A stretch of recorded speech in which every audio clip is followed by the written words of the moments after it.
Turmush o'rtog'im hozirgi davrda Toshturmada. Shuni eshikni oldiga borib, endi ochaman deganimda orqamdan 2 marta pichoq urdi. Ya'ni kuragim bilan yelkamga urdi. So'yib tashlayman dedi.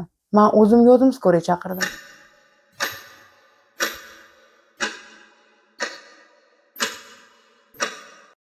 Men Samigova Maftuna, Toshkent shahri Uchtepa tumani 9-tor Sharof 20-uyda yashayman, Hojiobod mahallasida. Hozirda 3 nafar voyaga yetmagan farzandlarim bor. Ulardan biri nogiron, tug'ma nogiron farzandim bor. Mana bu Inagamova Imona qizim 9 yoshda. Boshqa farzandlaringiz? Boshqa farzandlarim kattasi 15 ga to'ladi, o'rtanchasi 12 yoshga to'ladi. Turmush o'rtog'ingiz qayerda? Turmush o'rtog'im hozirgi davrda Toshturmada. Nima voqea bo'ldi? Bundanda 2026-yil 8-yanvar kuni turmush o'rtog'im Samigov G'ayrat Hakimovich menga tan jarohati yetkazib Toshturmaga tushib qoldi. 2026-yil 7-yanvar kuni o'tar kechasi 8-yanvarda o'sha uyda bolalarim tinchlik bermasdan, ya'ni tazyiq zo'ravon qilayotgan paytda men qo'riqlash xizmatini chaqirganda uchastkovoy olib ketdi. Uchastkovoy ya'ni gomga ham, ikkinchi gomga ham emas, ro'diga ham emas, qanaqadir davolanish emas. Qanaqadir o'ziga keltiradigan joyda больницasiga olib borib tashladi, Shayxontohurda. 2 soatdan keyin turmush o'rtog'im kirib keldi shu uyga. Shu xonaga kirib keldi, spaniyaga kirib keldi. O'g'lim meni yonimda yotgan edi. Ibrohim bor joyingga chiqib yotgan dedi. Joyiga chiqib yotishga chiqib ketdi. Chiqib ketgandan keyin svet kelsa, svetni o'chiraverdi. Men svet o'chirib to'xtang, men to'g'rilab olay degan dedim. Keyin turmush o'rtog'im aytdiki, meni uchastkovoy pulimni o'g'irlab oldi, 700 ming pulimni dedi. To'xtang, hozir telefon qilaman deganimda, mana shu joyda bir shapaloq urib bu yoqqa tushib ketdim. Shuni eshikni oldiga borib, endi ochaman deganimda orqamdan 2 marta pichoq urdi. Ya'ni kuragim bilan yelkamga urdi. Bolalarim yugurib chiqdi. Qarabsanki, pichoq bolamni boshiga kirib ketayotgan, boshiga tiqmoqchi bo'ldi, o'g'limni. Boshiga tiqmoqchi bo'lgan joyida men qo'li bilan ushladim. U pichoq bu yoqlarimga ham kirmadi, bu yoqlarimga kirmadi. Tushunmay qoldim. Voy dedim, tushunmay qoldim. Keyin qo'lim bilan ushlab tepaga ko'tardim pichoqni. Shu pichoqni ko'targanim bilan qiz shuni shilinib ketdi. Shilinib ketgan ekan, ushladimda, "Ezoza ol pichoqni" deb rosa baqirdim, yolvordim. Olmadi. Bor anaqa bilan vujudi bilan edi, kuchi bilan eshikdan otilib chiqib ketdi va zalga eshikdan otilib chiqib ketdi-da, pichoqni hovliga otdi. Shukur aka, qarang aka, orqamga pichoq tiqib oldi, qarang deganimda chiqdi-da, men agorotga qochsam, turmush o'rtog'im so'yib tashlayman dedi. U chiqib ketdi, menga даже ukasi ham 103 skoriy pomosh ham chaqirgani yo'q. 02 ham chaqirgani yo'q. Nima qildi? Men o'zimga o'zim skoriy chaqirdim. O'shanda yaralanganimda Govodagi Nizomiddin aka degan odamga telefon qildim. Cholab tashladi dedim. Uchastkovoy bilan gaplashdi, Sheroz degan uchastkovoy bilan gaplashdi. Sheroz arzimagan, shilinib ketibdi deydi. Lekin shilinmagan edi. Keyin Sheroz uchastkovoy aytdiki, 103 qaytaring, men o'zim borib tiktirib kelaman, Maftuna opa dedi. Keyin yo'q, skoriy kelsin dedim. Keyin bolalarimni onamga jo'natib yubordim. Kichkina ikkita o'g'lim bilan qizim men bilan qoldi. Operatsiyaga olib kirib ketishdi meni. Olib kirib ketib orqamni tikishdi. Yelkam bilan shu больницада Jhukovskida yotdim. Nechga yotdingiz? 1 sutka yotdim. 1 sutka yotganim boisi bolam qolib ketyapti. Buni hech kim eplolmaydi, nogiron bolam. Tutqanog'i bor, komada yotib chiqqan bolam. O'shanga onamnikidan bolalarim olish uchun chiqayotgan joyimda ikkinchi gom chaqirdi meni. O'shanda ijtimoiy tarmoqlarga qo'ygan edim. Erim meni pichoqlab ketdi va hech kim qidirmayapti, qochib ketgan deb. Chunki menda qo'rquv bo'ldi. Bolalarim ham pichoqlab qo'ysa-chi deb.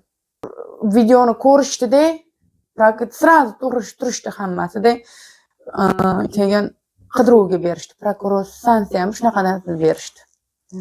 Prokuror stansiya berdi, u qidiruvga qilindi, keyin 1 sutka qoldirmasdan topishdi. Domlar orasida ichib yurgan ekan.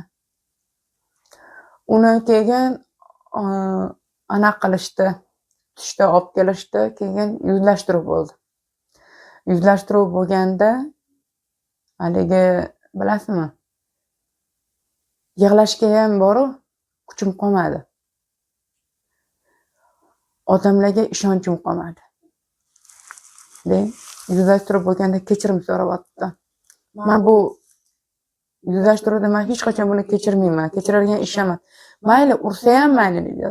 Do'pposlab teptasa ham mayli, teptashasa ham mayli dedi. Kechirardim bu narsani. Lekin orqamdan pichoq urib o'ldirmoqchi bo'lgan insonni kechira olmayman-da.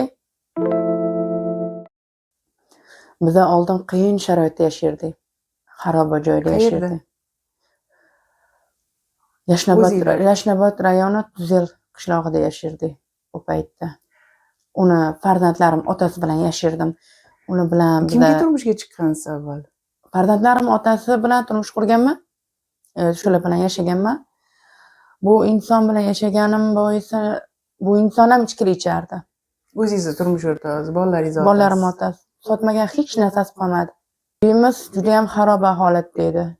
Uyda даже ishonasizmi? Bizani yotishimizga pol ordi uyda. Tuproq uyda yerlar. Sharoitlar hech narsa yo'q edi. Uyimizda kalamush chayonlar chiqardi. Necha yil yashadingiz u birinchi turmush o'rtog'ingiz bilan? Birinchi turmush o'rtog'im olamdan o'tgan, qizim bor. Ikkinchi turmush o'rtog'im bilan men 11 yil yashadim. Bunisi bilan? Uchinchi turmush qurdim. Bu meni aldab olib chiqib ketdi. Uchinchi turmush o'rtog'im. Ikkinchisi ham bormidi? Ikkinchisi mana shu farzandim bilan o'g'lim edi. Birinchisidan faqat bitta farzandingiz bor edi, undan zakisingiz yo'q edi. Yo'q. Keyin ikkinchisidan Shari. Ikkinchisidan ham zakisingiz yo'q. Ikkinchi turmush o'rtog'ingiz bilan ikkinchi bo'lib turmushga chiqdingiz unga. Undan ham ajrashdingizmi? Ular bilan ham ajrashib ketdim. Keyin uchinchisi sizga qanday nima qildi? Uchinchisi meni sharoitimni Yandex bo'lib ishlardilar. Sharoitimni bilardilar. Qiyin yashayotganim, qiynalib ketganligimni, sharoitimni bilib turib, meni taklif qilib turmush qurishga, bolalaringga otalik qilaman. Ertangi qizing katta bo'lib, uzatadigan payting keladi. Eshik taqilaganda alkashi bolasi demasin deb mana mahalla komitetimga chiqdi. Muhabbat opani oldiga chiqdi raisimiz. Unda Yashnobodda yashardi. Yashnobodda. Chiqdi. Mahalla yettiligi bilan o'tda komissiya qilib o'tkazishdi. Men buni olib chiqib ketaman. 3 ta bolasini qoldirmayman. O'zim otalik qilaman, o'zim boqaman, o'zim uzataman, o'zim uylantiraman. Uy joyda o'zim qilaman deb o'sha paytda men temir daftarda turardim. Olib chiqib ketdi. Bu yoqqa olib keldi. Kelib yashashni boshladim. Birinchi shariy bo'lib nikoh o'qtirdik. Keyin zaksga ariza tashlab qonuniy zaksdan o'tdik bu inson bilan. Familiyasiga oldilar. Men nomimga kreditlar olindi. Qancha kredit olindi? 20 million kredit TBC'dan olindi. U kreditni farzandimga nimaga sarfladi? U kreditni uyga gaz yo'q edi bularni. Gazi, nalogi, shu kredit kommunalkalarni to'lagan, yebicharlarni qilib, o'qilib, mashinasiga zapchazlarni olgan. Shunaqa qilib kredit to'layman deb va'da bergan.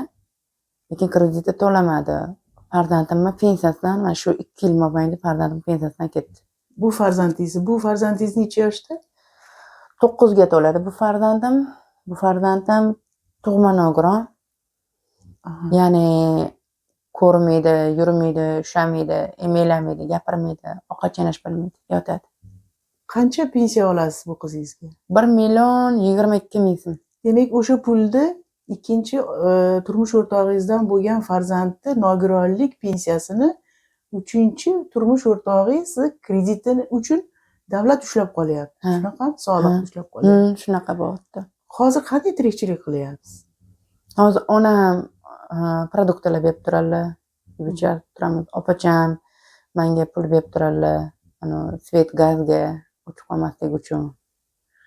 Shunaqa pampersiga.